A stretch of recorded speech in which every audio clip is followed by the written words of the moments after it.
Just wanted to do something a little bit different to everything else that's in the scene, and yeah, just thought something that's heavy, different. Heavy cars seem to handle well, so picked the BMW. A build like this, obviously it's BYA performance. We always recommend to our customers to start from, if you're going to build a proper car from ground up, you start from the rear end. So just strip the shell, start from the rear end, put the cage in it, work from there, get the motor ready, get the transmission ready. So we follow our own advice, obviously, and it came together in about 3 to 4 months. So all the parts are organised, everything there. Took the car off the road late last year. Was my daily driver, so decided to start building it and got it done. Original plan was to try and get it ready for summer nats, but we weren't able to make summer nats, so and the build did take a couple of weeks longer than thought due to all the COVID-19 restrictions. So we weren't allowed to go to summer nats anyway. Believe it or not, it's quite an entry-level motor. It's not an expensive motor. It's just a truck 5.3 litre from the States, still running the standard 5.3 litre heads. Just done valve upgrade, crank rods, pistons in it, and put 33 pounder boost down its neck, and so far it's loving it. So we'll see how long for, we don't know. Seen on the log last night after that throttle broke, we're hitting 8500. So it was bouncing off the 8500 limiter pretty hard, and it didn't break, so we'll see how we go. The biggest difference, the biggest game changer on this car, I reckon, is the drive-by-wire. I'm letting the ECU control my throttle. It's obviously all EFI. We recommend EFI to all the blown guys. It works, it's reliable, tunes up well. It's sensational. It really worked well last night until it broke. But it wasn't anything to do with the drive-by-wire. It was just a weld that fractured, which is not the end of the world. If that's the only thing that goes wrong with it, I can't complain. So we fixed it last night, so we'll see what happens.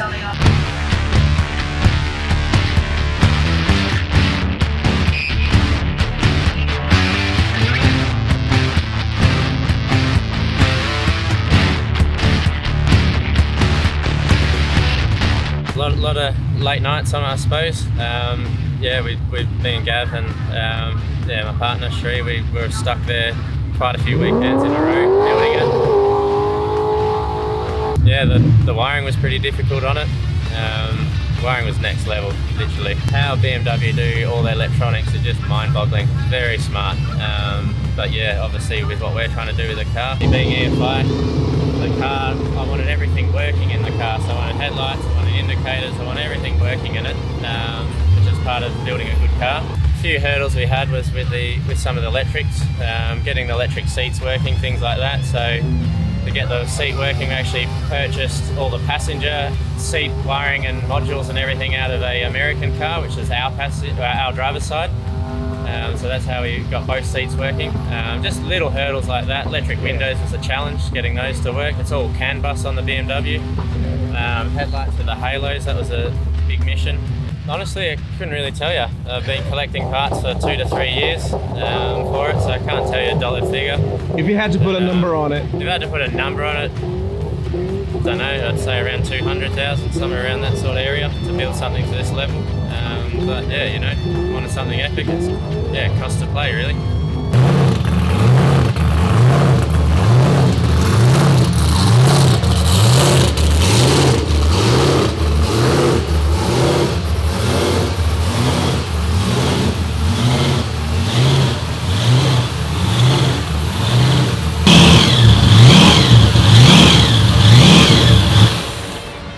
It took us a long time to think of a name, I think Refine just gelled well for the car. Something a bit different. There's quite a few other little things that we've done different on this car.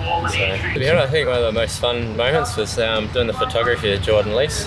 He's a good guy, so we did a good shoot with him. That was a lot of fun. He's the Forged magazine, isn't it? Yeah. Yeah. Okay, guy. He's pretty awesome. Yes. Yeah. His work is pretty good.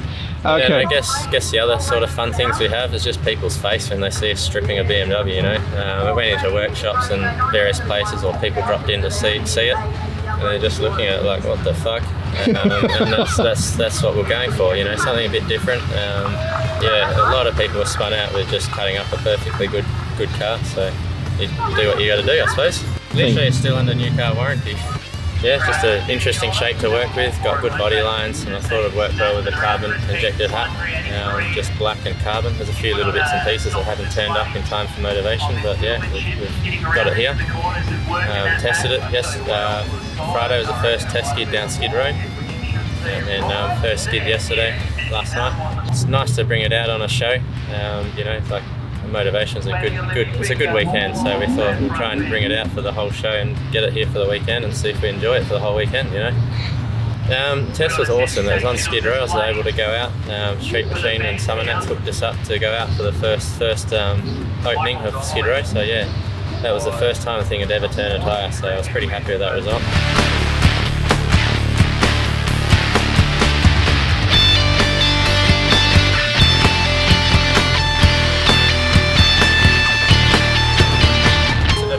In-house. Shout out to Black Magic Race Cars, Garland Fabrication for doing the aluminium tanks, Pro Stitch for doing the back seat. We had Addicted to Detail. They come on board and help detail and keep it clean and ceramic coat. They've done an amazing job. Car Expert Smash Repairs. They painted the brakes and the fuel tank and a few bits and pieces for us. Oddlaw Industries Wanneroo Mufflers for doing the exhaust system. And obviously, yeah, as I said, most of the build was done in-house, just a few little bits and pieces outsourced. But yeah, obviously built by BYA Performance, put together by BYA Performance. Engine built in-house by, Michael, who's a really good top dude. And yeah, Gavin that helped assemble a lot of the car as well, so.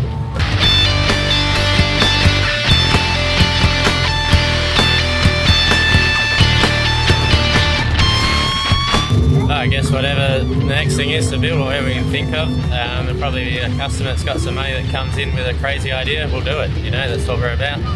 We like low and burnout cars, so as long as it's blowing and it's something cool, we'll do it. Hopefully someone brings an Audi to me next. I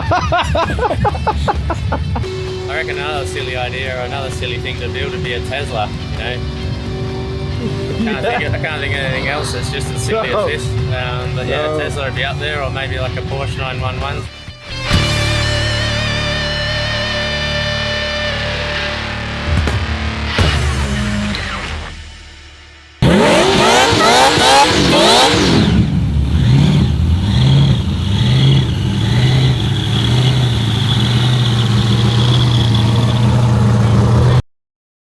Coming up next on LensNation in a couple of weeks' time.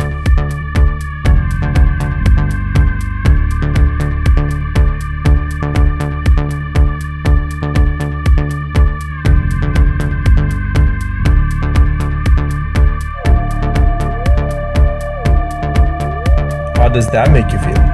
Pretty nervous, to be honest.